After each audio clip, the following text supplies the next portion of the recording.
दोस्तों, हम इंडियन को एक बात जरूर सुननी पड़ती है कि आज़ादी के बाद चंडीगढ़ के अलावा हमने कोई शहर डेवलप नहीं किया, लेकिन अब यही चीजें बदलती हुई दिखाई दे रही हैं। इंडियन सरकार ने कुछ साल पहले ढुलेरा नाम का एक शहर है जिस पर मोदी सरकार ने काम करना शुरू किया था, जो आने वाले समय में संघाई टावर को टक्कर दे सकता है। इस प्रोजेक्ट को प्रधानमंत्री का ड्रीम प्रोजेक्ट कहा जाता है, लेकिन ये प्रोजेक्ट क्या है और इस प्रोजेक्ट पर कितना काम हुआ है और ये शहर कैसा दिखेगा, आज यही सब जानेंगे हम इस वीडियो में। अगर आप एक सच्चे भारतीय हो तो वीडियो को लाइक कर देना और चैनल को सब्सक्राइब। दोस्तों, मैं आपसे रिक्वेस्ट करता हूँ वीडियो को लाइक कर देना। ढुलेरा स्मार्ट सिटी को अहमदाबाद में बनाया जा रहा है, जो अहमदाबाद शहर से कुछ दूरी पर होगी। सबसे खास बात यह है कि संघाई टावर को टक्कर देने के लिए ये सिटी बनाई जाएगी। लेकिन संघाई ही क्यों? संघाई मॉडल इसीलिए चुना गया क्योंकि संघाई एक वक्त पर एक गरीब टाउन हुआ करता था जो बिल्कुल भी पॉपुलर नहीं था, लेकिन अपनी मैन्युफैक्चरिंग के कारण ये पूरी दुनिया में फेमस हो गया। आज अकेले संघाई की जीडीपी ही $680 बिलियन से भी ज्यादा है और यहाँ चीन के सबसे अमीर लोग रहते हैं। अब चलते हैं ढोलेरा की तरफ। ढोलेरा को 3 स्टेप में डेवलप किया जाएगा। पहला गोल तो इसे मैन्युफैक्चरिंग बनाने का है। इसके लिए बहुत सी पॉलिसी लगाई जाएंगी। इस शहर में बिजनेस सेटअप करने के लिए बहुत से प्रोसेस को स्मूथ बना दिया गया है। यहाँ पर लंबे लंबे पेपर वर्क की जरूरत नहीं होगी। एक स्पेशल टावर बनाया जाएगा जो बिजनेस में हेल्प करेगा और साथ ही साथ यहाँ पर एस्टेब्लिश होने वाले बिजनेस की रजिस्ट्रेशन फीस भी उन्हें 100% रिफंड दी जाएगी। इस तरह के ऑफर से ये शहर बिजनेस को उसी तरह अट्रैक्ट करेगा जैसे कभी दुबई ने किया था। टाटा और एयरबस ने मिलकर इस शहर में 22,000 करोड़ का लैंड भी खरीद लिया है और ये दोनों मिलकर यहाँ पर डिफेंस एयरक्राफ्ट की मैन्युफैक्चरिंग करने वाले हैं। सिर्फ इतना ही नहीं, ढोलेरा शहर को जो सबसे यूनिक बनाती है वो है उसका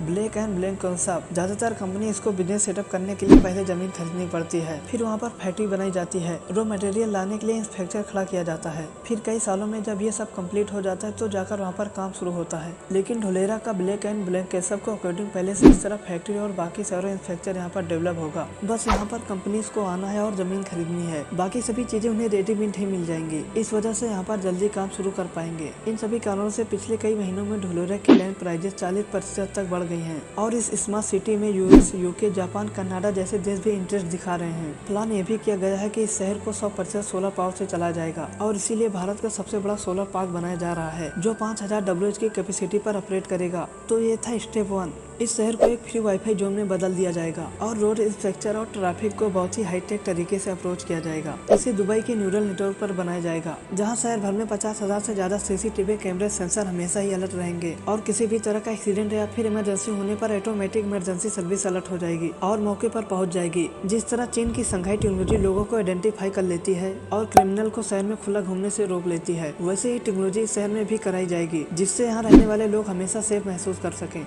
अगर यहाँ पर गवर्नेंस की बात करें तो उसे पूरी तरह डिजिटल कर दिया जाएगा, यानी कि शहर में आपको किसी काम के लिए किसी सरकारी भगदड़ में जाने की जरूरत नहीं, बल्कि आप ही गवर्नेंस ऐप की मदद से घर बैठे बैठे अपनी हर तरह की प्रॉब्लम का सलूशन पा सकते हैं। अब तीसरा स्टेप, इस शहर को लोगों के लिए और भी ज्यादा कंफर्टेबल बनाने का प्लान है। जब इस शहर को मैन्युफैक्चरिंग हब में बदला जाएगा तो यहाँ पर एम्प्लॉयज की एक बहुत बड़ी पॉपुलेशन रहने लगेगी, जिसके लिए उन्हें हाई स्पीड मेट्रो की जरूरत होगी। यहाँ पर 450 किलोमीटर की मेट्रो लाइन डेवलप करने का प्लान है जो कि दिल्ली की मेट्रो से ज्यादा बड़ी होगी। इसके अलावा यहाँ पर डोमेस्टिक और इंटरनेशनल एयरपोर्ट भी डेवलप किए जाएंगे ताकि दुनिया भर से यहाँ पर बिजनेसमैन और टूरिज्म आ सकें। लेकिन इस शहर को बोरिंग बिल्कुल भी नहीं बनाया जाएगा। जो लोग यहाँ पर रहेंगे उनका एंटरटेनमेंट का भी पूरा ख्याल रखा जाएगा, जिस वजह से यहाँ पर स्पोर्ट क्लब से लेकर क्रिकेट खेलने के लिए मैदान बनाए जाएंगे और नाइट क्लब का भी इंतजाम होगा और कई 5 स्टार होटल टूरिस्ट के लिए बनाए जाएंगे। खैर, ये तो आने वाला समय ही बताएगा, लेकिन इस शहर के बारे में और भी कई चीजें खास है। इस शहर को जीरो वेस्ट कंसेप्ट पर बनाया जा रहा है, यानी कि यहाँ का सारा वेस्ट रिसाइकल किया जाएगा और यहाँ पूरी कोशिश की जाएगी एनवायरमेंट एक ग्रीन सिटी में डेवलप किया जाए। इसके अलावा गैस पाइपलाइन और वाटर सप्लाई और इलेक्ट्रिसिटी सब यहाँ पर अंडरग्राउंड होगी। इस एडवांस सिटी में ये भी इंश्योर किया जाएगा कि यहाँ पर कोई पावर कट ना हो और लोगों को इधर उधर जाने के लिए बसेस और मेट्रो के लिए एक बहुत बड़ा इफेक्टिव नेटवर्क खड़ा किया जा सकता है। एक तरह से देखा जाए तो ये एक बहुत ही इंस्पायर्ड प्रोजेक्ट है और हमने इसे बनाने के लिए सभी देशों से कुछ न कुछ सीखा है। अब आते हैं काम की बात पर। अब आप पूछेंगे इस शहर पर कितना काम हो चुका है और कितना काम बाकी है। आपको बता दें कि इस शहर को 3 चरणों में डेवलप किया जाएगा और सब कुछ सही रहता तो इसका पहला चरण 2022 में पूरा हो जाता, लेकिन लॉकडाउन के चलते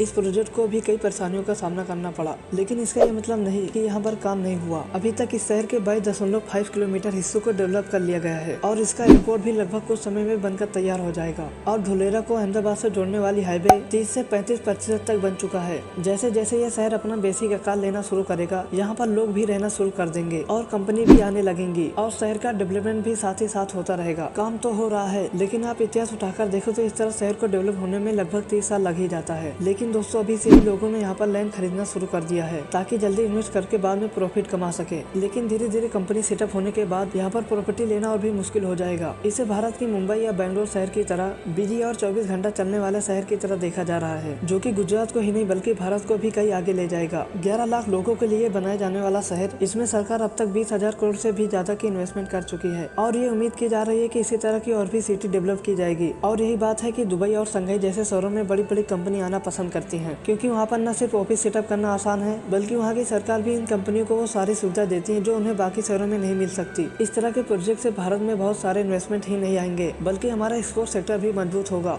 आपको क्या लगता है, धुलेरा शहर शंघाई को टक्कर दे पाएगा? अपनी राय कमेंट में जरूर बताना और वीडियो को लाइक कर देना और चैनल को सब्सक्राइब। प्लीज दोस्तों वीडियो को एक लाइक जरूर कर देना। मिलते हैं अगली वीडियो में।